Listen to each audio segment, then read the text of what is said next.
अंधकार है वहाँ जहाँ आदित्य नहीं, मुर्दा है वह देश जहाँ पर साहित्य नहीं।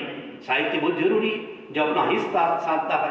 तो अगर पहले के समय में कहते थे कि साहित्य के बारे में कि क्या पढ़े, किताब ही नहीं है, और अब बोलते हैं क्या क्या पढ़े। तो कुछ पढ़े चाहे न पढ़े, अपने जीवन को पुस्तक मस्तक बन जाए। कंठस्थ नहीं, बुद्धस्थ भी होना चाहिए।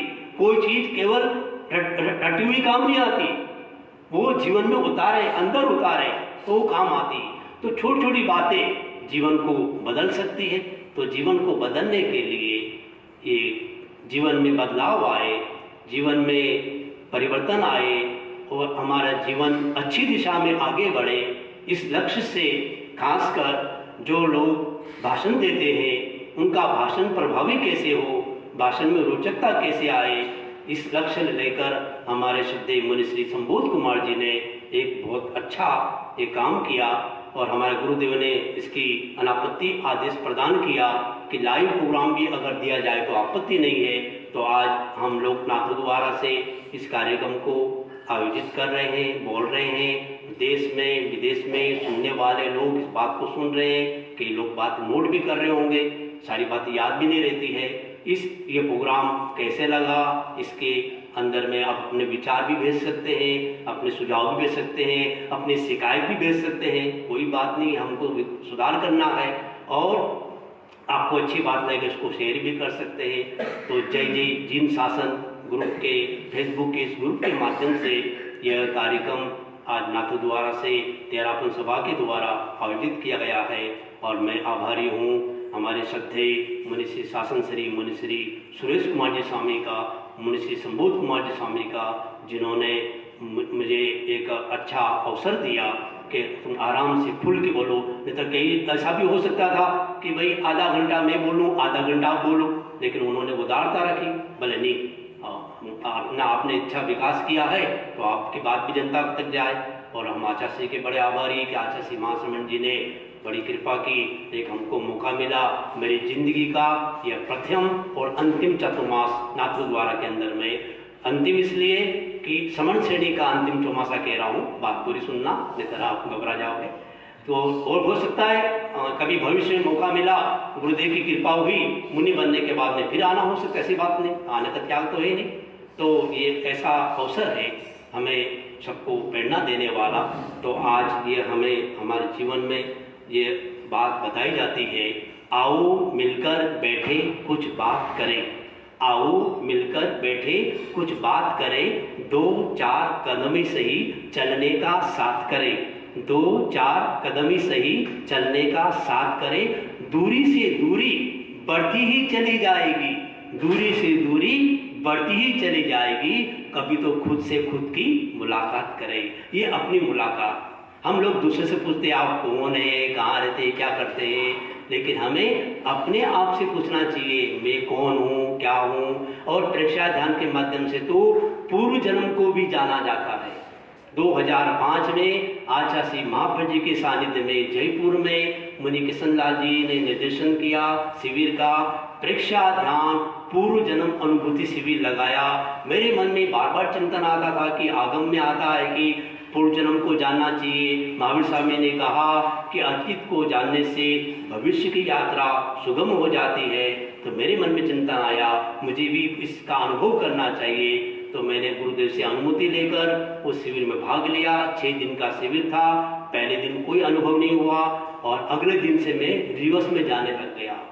यानी गुरुदेव की कृपा से पिछले 4 जन्मों का मुझे ज्ञान हो गया कि इसके पहले मैं बिहार में मेरा जन्म हुआ था। शांति नाम की मैं लड़की थी, छोटी सी उम्र में मैं एक्सपायर हो गई, पानी की प्यास लगी और मेरी मम्मी पानी लेने के लिए गई, आने में टाइम हो गया। शेर आया, शेर ने दहाड़ा, उससे बचने के लिए मैं परी बन के रुक गई। इसके पहले गाँव में मेरा जन्म बिहार में हुआ था। उसके पहले मैं ऊटी के आसपास में साईं बाबा होते ना, साईं बाबा जैसे मैं रहता था, लोगों को ध्यान कराता था, भाषण देता। तो मेरा उसके पहले फकीर के रूप में जन्म था और उसके पहले मेरा सैनिक था, भगत सिंह नाम का सैनिक, वो साउथ के अंदर ही, वो क्रांतिकारी भगत सिंह नहीं, सामान्य सैनिक था। और हाथ में बंदूक लेकर लोगों को ध्यान करो ध्यान करो, गोली नहीं मारता था, ऐसे मुझे याद आ रहा है। और उसके पहले मैं नेताजी था, भाषण देता था। तो कई लोग बोले चारों ये क्वालिटी तो इस जन्म में भी हमको नजर आ रही है। तो ये गुरुदेव की कृपा से मौका मिला। तो मैं कहता हूँ आप लोग भी जो मेरी बात को सुन रहे हैं, सबको अपने अतीत को जानने के लिए ये प्रेक्षा ध्यान के प्रयोग करना चाहिए। कभी भविष्य में इसका भी सिविल विराट स्तर पर अभी बहुत जल्दी कोरोना जा रहा है, लगभग कई जगह से चला भी गया है। तो कैसे लॉकडाउन भी हट गया है, कुछ गुरुदेव की अनुमति मिलेगी तो मुनि जी के सानिध्य में बड़े स्तर पर प्रेक्षा ध्यान का पूर्व जन्म का शिविर भी लगाया जा सकेगा। तो आज यह कार्यशाला का अब मेरी ओर से आज का मेरा टॉपिक संपन्न हो रहा है और मैं इसके लिए हमारे जो सारे प्रोग्राम को ये मीडिया के माध्यम से सब जगह भेज रहे हैं। मेरे सामने बैठे हैं हार्दिक मूठा, इनका पूरा परिवार बहुत अच्छा है। पूरे इनका देख लो घड़ी मिला पुणे मतलब ये आगे यानी पुणे 8 बज गई, 8 बज गए यानी शुरू हो गया, सारा काम उनका टाइम पे चलता है। तो ऐसे अच्छे लड़के कार्यकर्ता हमको मिल जाते हैं तो कार्यक्रम आगे बढ़ता है। तो फेसबुक के माध्यम से जय जय जिन शासन के इस ग्रुप के माध्यम से इतना पूरे विराट स्तर पर ये कार्यक्रम हो रहा है और इसके चलाने वाले जो फेसबुक के जितने लोग चला रहे हैं उसको मेरी ओर से साधुवाद देता हूँ। और ये आयोजक जो किया है नाथू द्वारा तेरापन सभा, वो भी इसके साधुवाद के पात्र है। और मैं मुनि दोनों संतों के प्रति बहुत अपने कृतज्ञता ज्ञापित करता हूँ कि उन्होंने एक अच्छा मौका दिया और आपको ये सब बात बताने का एक अवसर मिला है। तो और हम कल भी सुनेंगे, कल ये बताया जाएगा कि हमें अपने जीवन में और भाषण में किन किन बातों पर ध्यान देना चाहिए, किन किन बातों को छोड़ना चाहिए, कौन से ऐसे जीवन में तत्व है जो भाषण में बहुत उपयोगी बनते हैं। तो अलग अलग टॉपिक के संदर्भ में भी बहुत माना सर्वांगीण यानी जितनी सारी बातें छूट गई सारी की सारी बातें कल हमारे विद्वान संत मुनि श्री संबोध कुमार जी वेदांत से आपको बताएंगे। समय का ध्यान रखना, भूलना मत। हम कल फिर मिलेंगे ठीक 8 बजे, कहीं जाएंगे नहीं। ओम वरम आरोग्य बोहि लाभम समाहि वरमुत्तमं दिन्तु सागर वर गंभीरा सिद्धा सिद्धिं मम दिशन्तु सिद्धा सिद्धिं मम दिशन्तु। ओम शांति।